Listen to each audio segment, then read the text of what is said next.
Ilmu itu terdiri dari 3 huruf. Ain, bahasa Arab ya. Lam, mim. Ilmu. Dikaji oleh para ahli tafsir. Ain, tak buka, terbuka kan? Artinya apa? Orang yang punya ilmu, dia tidak alergi dengan kritik. Dengar Pak Komandan. Kalau mahasiswa demo, jangan tersinggung. Para pejabat, kalau rakyatmu mengeritik, jangan kau anggap sebagai musuh negara. Kalau kaum intelektual, ulama bersuara, Dasat Latif mengeritik kebijakan, bukan kami musuh terhadap negara. Itulah wujud kecintaan kami. Kenapa? Di sini kami hidup, di sini kami dakwah, di sini kami cari nafkah, dan di sini kami ingin dikubur di tanah Republik Indonesia ini. Maka kita kritik supaya apa? Negara lebih baik. Kalau saya mau masa bodoh, ngapain sekritik? Sudah enak hidupku.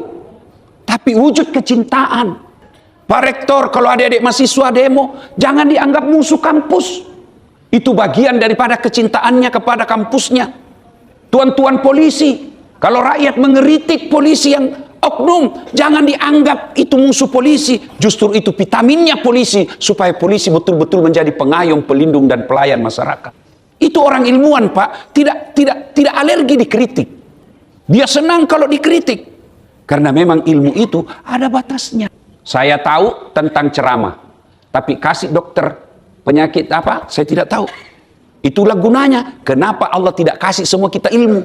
Dan orang itu profesor bukan karena dia kuasai semua ilmu, tapi semakin detail ilmunya. Semakin detail artinya semakin banyak dia tidak tahu. Kalau ada orang semua serba bisa, tidak jalan ini hidup. Saya bisa perbaiki kalkulator, saya bisa perbaiki mesin. Untuk apa orang lain? Maka Allah beri kita kritik. Untuk apa? Supaya ada perbaikan. Maka menurut ilmu, ciri ilmu itu, dia tidak abadi, tapi dia punya peluang untuk salah. 1, ilmu, ain. 2, lam, diangkat derajatnya. Orang yang punya ilmu diangkat derajatnya. Mana buktinya? Komandan tuh, biar saya terlambat, ditunggu. Iya, enggak dimulai acara kalau saya belum datang. Itu karena diangkat derajatnya oleh Allah Subhanahu wa taala. Yang ketiga, lam, menjulang ke bawah. Artinya apa? Gantungkan cita-citamu setinggi bintang di langit, rendahkan hatimu seperti mutiara di darat laut. Bahayanya orang berilmu punya potensi sombong. Apa itu sombong, Ustaz? Pakai barang mahal? Bukan. Ibu punya emas, pakai perhiasan. Tidak boleh disembunyi. Bukan perhiasan namanya kalau disembunyi. Masuk pegadaian. Perhiasan pakai, sombong belum tentu. Kalau perlu emas gigi kamu kasih emas. Sombong belum tentu. Kapan dia sombong? Kalau dia menghina orang. Ini palsu, ini asli nih. Sombong. Ibu pakai emas, kalau perlu pakai tulis di sini berlian. Itu rezekinya ibu. Kapan ibu sombong? Kalau meremehkan orang, kok kamu mau pakai itu palsu? Kok tidak malu kamu? Sombong. Nah, orang berilmu, apa yang kita mau sombongkan dengan ilmu? Kalau Allah marah, Allah bilang, wa ma utitu minal ilmi illa qalila. Saya tidak berikan kamu ilmu kecuali sangat sedikit. Ada orang sombong dengan ilmu. Jangan sombong, Pak. Allah cabut ilmumu, dikasih pikun. Ada Pak Rektor, saya tidak tahu ini cerita benar atau tidak. Banyak sekali gelarnya, Pak. Begitu dekat-dekat pensiun, mulai pikun-pikun. Diprotes sama istrinya. Biasanya kalau kau mau ke kampus mengajar, kau cium jidatku. Ini sudah hampir 2 minggu, tidak pernah kau cium-cium saya. Dalam hatinya, astagfirullah, berarti siapa saya cium selama ini? Ternyata, Prof, pembantunya dicium. Ini jangan juga modus ini, Pak, ya. Jangan pura-pura. Saya kira mamamu, nak. Mau sombong, jangan sombong dengan ilmu. Kalau Allah marah, dia cabut kita punya ilmu. Pikun, Pak. Apa yang kita mau sombongkan? Ada ilmuwan sombong? Ada pendakwa sombong? Ada. Mana ciri-ciri pendakwa yang sombong? Merasa dialah pemilik kebenaran. Adik-adik, terutama yang belajar agama, yang dia sering kelompok sunnah, kelompok hijrah, boleh kau punya pendapat, tapi jangan kau salahkan pendapatnya orang. Baru belajar agama 2 bulan, manggil aki, afwan, ya ukhti. Berislam itu Tidak mesti saya diganti dengan ana. Berislam itu tidak harus kamu diganti dengan antum. Allah tidak mewajibkan kita mengikuti Muhammad bin Abdullah, tapi yang wajib diikuti Muhammad Rasulullah. Muhammad sebagai orang Arab, beda kita Pak. Jadi jangan kau menghina ketika tidak sesuai. Tidak sunnah, sesat. Pengertian sunnah saja kau salah. Sunnah itu anjuran, tidak wajib. Begitu kita tidak pelihara jenggot, dia bilang, Ustaz tidak sunnah. Oh dia apa kalau tidak mau tumbuh?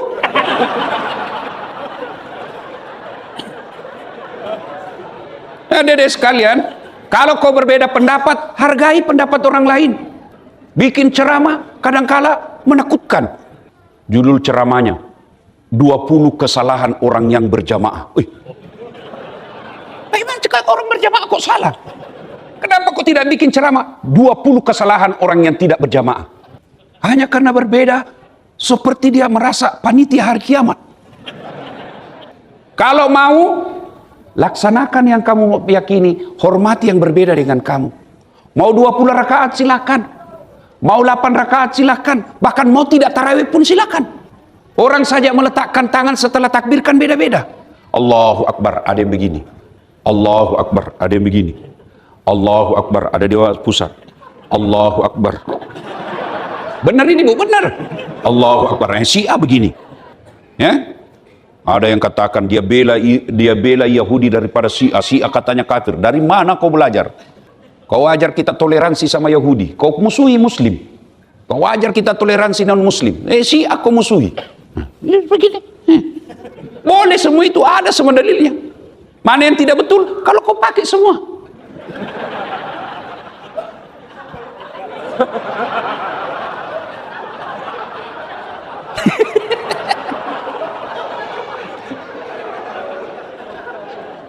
Ya, maka adik sekalian yang lagi gandrung-gandrungnya, lagi semangat-semangatnya belajar agama, hormati perbedaan pendapat. Itulah adab. Dan puncak dari semua ilmu adalah adab. Adab ini lebih utama daripada cerdas. Ini yang mulai hilang di antara anak kita. Adab. Zaman saya dulu sekolah, kalau mau ngurus KRS, ditunggui kita punya dosen sudah salat subuh depan pintu rumahnya. Datang kita, mulai subuh kita sudah ada di situ. Datang dia bilang, ketemu di kampus. Dan kita tidak pernah marah. Itu bagian daripada ujian kesabaran. Sekarang anak Pak dia WhatsApp kita. Jam berapa di Ustaz? Di kampus jam 10. Boleh agak cepat sedikit Ustaz. Makanya Prof, di jurusan saya komunikasi, itu kita bikin protap cara menghubungi dosen. Kalimatnya pun diajarkan. Kalau mau WhatsApp dosen. Nah, saya S3 di Malaysia Pak, tidak didapat yang begini. Kita mau ketemu sama penyelia namanya pembimbing, tidak boleh pakai WhatsApp, di email. Untung kalau dia baca. Sudah dia baca, dia bilang lagi kita jumpa bulan hadapan, bulan depan. Sudah ketemu, dia bilang, oh adakah? Ada janji, ada. Waduh, tunggu lagi Pak. Tapi itulah ujian kesabaran bagi orang berilmu. Karena kalau orang berilmu tidak punya kesabaran, bahaya. Maka dalam riset, penelitian, ada yang disebut variabel waktu. Itu diteliti, itu variabel waktu. Bisa jadi teori tahun ini berfungsi, tahun depan tidak berfungsi lagi itu teori. Makanya selalu ada variabel waktu. Nah ibu bapak saudara-saudara sekalian, berilmu Allah angkat derajatnya dan jangan sombong. Apa yang kita mau sombongkan dengan ilmu ini? Nah bapak ibu, Ali bin Abi Thalib, pentingnya ini ilmu. Pernah ditanya. Jadi Nabi itu ada 4 sahabat utama, Khurafaur Rasyidin. 4. Siapa ibu? 1. Abu Bakar Siddiq. 2. Utsman bin Affan. 1. Abu Bakar Siddiq. 2. Umar bin Khattab. 3. Utsman bin Affan. 4. Ali bin Abi Thalib. Utsman bin Affan diakui sebagai sahabat paling bijaksana. Umar bin Khattab Nabi gelari dengan panggilan Al-Faruq. Apa itu? Yang tegas membedakan antara hak dan batil, tidak ada abu-abunya. Utsman bin Affan dikenal dengan kehebatannya dalam berniaga. Ali bin Abi Thalib Nabi akui sendiri, ini sahabatku yang paling pintar di antara yang lain. Nah, Ali lah ini paling cerdas. Pernah ditanya, ya Ali, jika engkau disodorkan antara harta dengan ilmu, kamu pilih mana? Ibu-ibu, kalau saya minta pilih, ibu saya kasih iPhone 17 atau kitab Durratun Nasihin? Pilih mana ibu? Kitab. Pandai juga sudah pencitraan ini ibu. Ya, umumnya kita pilih uang. Tapi Ali bin Abi Thalib kata, saya pilih ilmu. Kenapa pilih ilmu ya imam? Ada 3 kelebihan ilmu daripada harta. Apa itu? 1, harta setengah mati kamu jaga, ilmu dia yang jaga kamu. Ibu punya uang 10 juta, kasih masuk di bilik-bilik. Kaleng. Di Makassar bilik-bilik. Kaleng. Itu kaleng ibu gembok toh, di gembok itu kaleng ibu, ya toh? Sudah itu kaleng dikasih masuk di lemari. Digembok lagi tuh lemari pak. Sudah berapa gemboknya bu? Wah, dikasih keluar dari kamar, digembok lagi kamarnya bu. Berapa gemboknya? 3. Keluar rumah, digembok lagi rumahnya. Berapa gemboknya? 4. Keluar pagar, gembok lagi pagarnya. Berapa gemboknya? 5. Sampai di kampus hilang kuncinya. Ya kan? Setengah mati dijaga apa itu harta. Sementara ilmu dia yang jaga kita. Mana buktinya? Masya Allah, selama saya di Pontianak ini dikawal terus sama polisi. Masya Allah. Kenapa saya dikawal? Karena saya punya ilmu. Tadi malah disupiri sama Kapolresta. Bangga juga saya. Ya, kenapa? Karena ilmu. Yang kedua, ilmu kamu bisa dapat harta. Tapi harta belum tentu kau dapat ilmu. Contoh, ada orang pak di kampungku, kisah nyata ini waktu saya masih kecil. Pertama kali masuk namanya wartel. Anak-anak genset sudah tidak tahu. Warung telepon, wartel. Nah, iya, Kang lidah bugisin bu. Wartel. Susah jadinya. Masuklah ini orang kaya. Dia mau telepon anaknya. Simpan nomornya. Halo, ambokmu nak. Halo. Dia bilang, bapakmu halo. Yalah, saya bilang, Haji, pencet dulu. Dia ada pencet nomornya pak. Ya kan? Akhirnya, ayalah, Pak Guru nak ajar nih saya. Saya sambung. Halo. Tidak didengar. Kenapa? Yang untuk di mulut dia simpan di telinganya. Yang untuk telinga disimpan di mulutnya. Halo. Saya bilang, Haji, terbalik. Lah bilang lagi, loha. Aduh, bukan halonya, terbalik Haji. Ini ada wannya tapi belem-belem. Open. Besar betul pembikin kuenya. Tiba-tiba ada orang Tionghoa masuk. Jangan masuk, panas nak. Jangan kau masuk, panas. Masuk orang Tionghoa pak. Selang beberapa saat terbuka pintu, keluar orang Afrika. Saya sudah bilang jangan kau masuk. Hanguslah kau.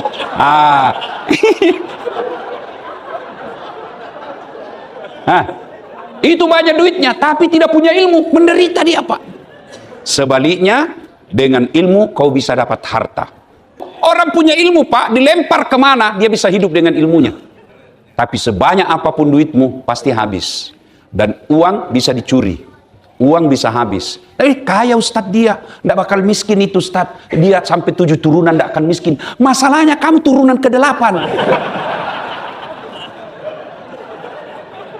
Tapi ilmu tidak bisa dicuri pak. Maka bapak ibu, warisan terbaik buat anak sebenarnya bukan harta, ilmu. Alhamdulillah. Dengan ilmu bu, saya dulu susah hidup. Alhamdulillah, bukan mau sombong, motivasi saja. Sudah 4 masjid saya bikin. Sudah puluhan anak mahasiswa yatim piatu saya sekolahkan. Bukan karena saya kaya, ada ilmu. Dengan ilmu, maka dedek sekalian, kalau susah hidupmu sekarang, jangan kamu putus asa. Sekolah baik-baik, jadi manusia baik. Allah yang terapkan itu janjinya. Kalau Allah yang berjanji, beda caleg. Kalau caleg janji dibagi-bagi kartu namanya. Pilih saya, kalau saya menang, gampang, telepon saya 24 jam. Begitu terpilih, dia ganti nomor HP-nya. Pada begitu di Pontianak. Kau salah, kenapa kau pilih? Ya. Nah, yang ketiga, orang yang berilmu, kata Ali bin Abi Thalib, ilmu, harta kau belanjakan berkurang. Ilmu kau kasih orang nambah. Ibu punya uang 10 juta, kasih sepupu 3 juta. Pasti berkurang banyak Bu ya. Tinggal 7 juta. Ya kan? Tapi Bapak tahu Al-Fatihah. Ajarkan kepada anak santri. Hilang Al-Fatihahnya. Sudah hafal Dek? Sudah Ustaz. Mana Al-Fatihahku saya? Tidak begitu. Itulah yang disebut amal jariah. Maka Bapak Ibu Rektor, ya, Ibu Bapak dosen, jangan melihat anak kita ini sebagai kewajiban. Tapi didiklah dia sebagai investasi akhirat. Saya tanya dulu Bu. Kalau suami cerewet, malas, tidak sholat, ibu ada pilihan? Ada. Pulangkan saja aku pada ibuku atau ayahku. Cerai kita. Tidak ada gunamu jadi suami. Bapak-bapak punya istri suka ngomel, malas masak, tidak mau diajar sholat. Ada pilihan? 2 pilihannya Rektor. Ganti atau tambah. Iya Pak. Ada polisi, tidak disenang sama komandannya. Ada pilihan?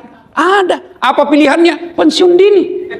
Ya, ada dosen, tidak disenang sama Pak Rektor. Ada pilihan? Ada. Kita tunggu pergantian rektor lagi.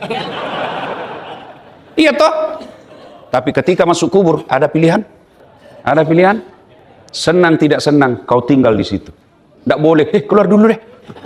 Begitu keluar, Bapak viral satu Pontianak Pak. Tapi Alhamdulillah, Nabi memberi informasi, meskipun kau sudah dalam kubur, ada 3 amalmu yang mengalir terus menerus. Dia mengalir, memberimu subsidi terus, mengirimkanmu transfer amal. 3 itulah yang kita sebut dengan amal jariah. Apa itu? 1, anak yang soleh dan soleha.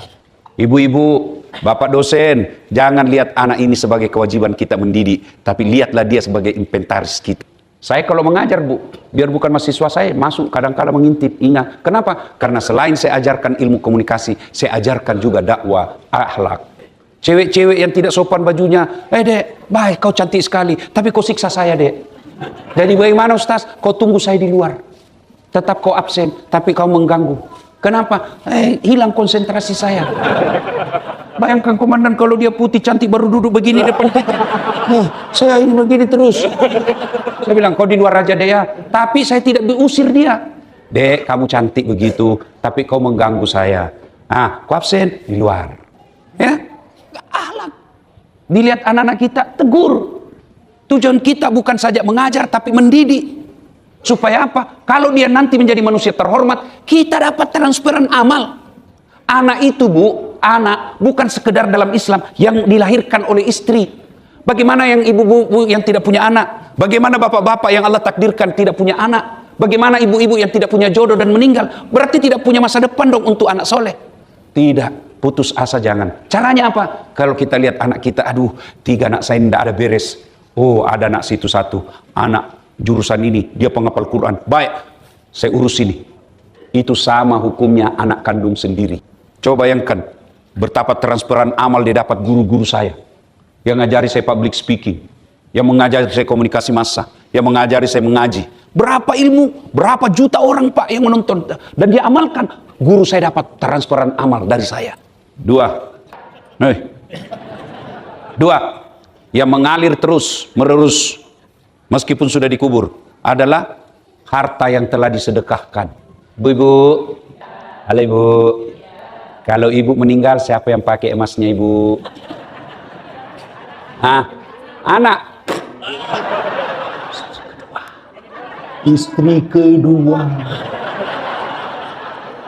Begitu Ibu meninggal, dia tarik itu cincinnya. Cepat sekali kau meninggalkan saya. Tidak mau keluar Bu, dikasih sabun. Dia ambil lagi, kita punya gelang ini dulu saya belikan kau. Usia pernikahan 10 tahun. Dia ambil lagi, kita punya kalung ini waktu kita pergi umroh. Saya belikan kau emas Dubai. Terakhir gigi palsunya pun dicabut. Dia bungkuslah emas kita itu Bu dengan penuh rasa duka. Ya dapat cepat kau tinggalkan saya. Dia masukkan dalam laci.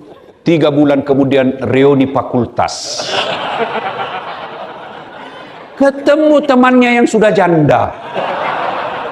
Cinta lama bersemi kembali. Dia pulang ke rumahnya bersiul-siul. Dia ambil emasnya istrinya. Dia bungkus pakai kado. Dia datang ke mantannya. pakai saja ini dek, sudah mati yang punya.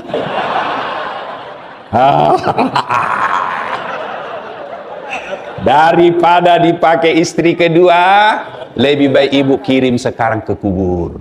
Caranya gimana Ustadz? Cari anak yatim piatu, cari masjid yang membutuhkan AC, cari masjid yang membutuhkan tegel, kita sedekahkan.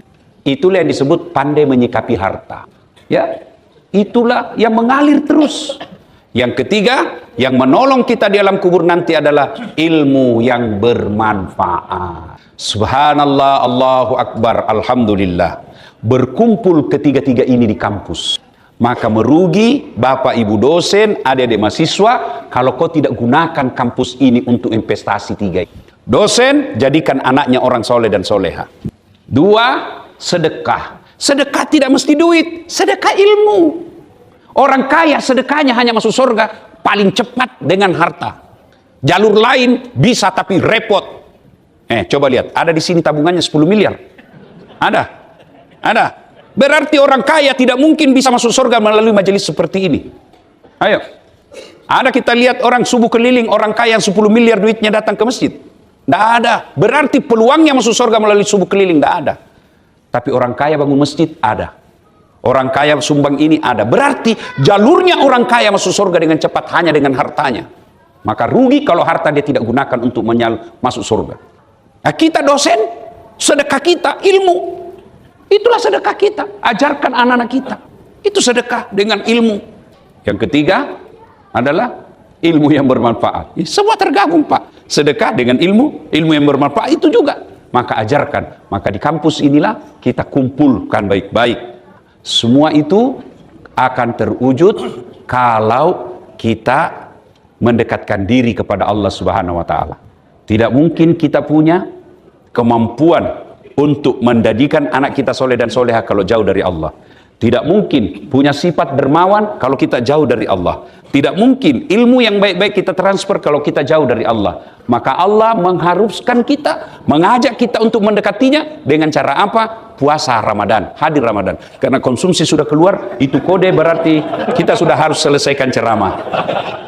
Anak Bapak Ibu Saudara-saudara sekalian, Ramadan ini adalah wujud untuk takarrub ilallah, mendekatkan diri kepada Allah Subhanahu wa taala. Nah, insya Allah mulai besok malam, ingat ada yang disebut Lailatul Qadar. Lailatul Qadar itu lebih mulia dari 1000 bulan. Bagaimana ciri dan apa yang dilakukan? Kita lanjutkan nanti di Masjid Raya. Ya, masjid itu. Mujahidin selesai sholat tarawih. Saya mengundang atas nama panitia, ayo kita rame-rame ke sana. Perlu ajak anak-anak kita. Kita heran kalau anak ulang tahun mampu kita bawa ke Pontianak, mampu bawa Jakarta. Kenapa itikaf tidak mampu kita bawa anak kita? Demikian, mudah-mudahan ada manfaat. Sebelum kita akhiri, mari kita kirimkan suratul Fatihah kepada Rasulullah Muhammad sallallahu alaihi wasallam.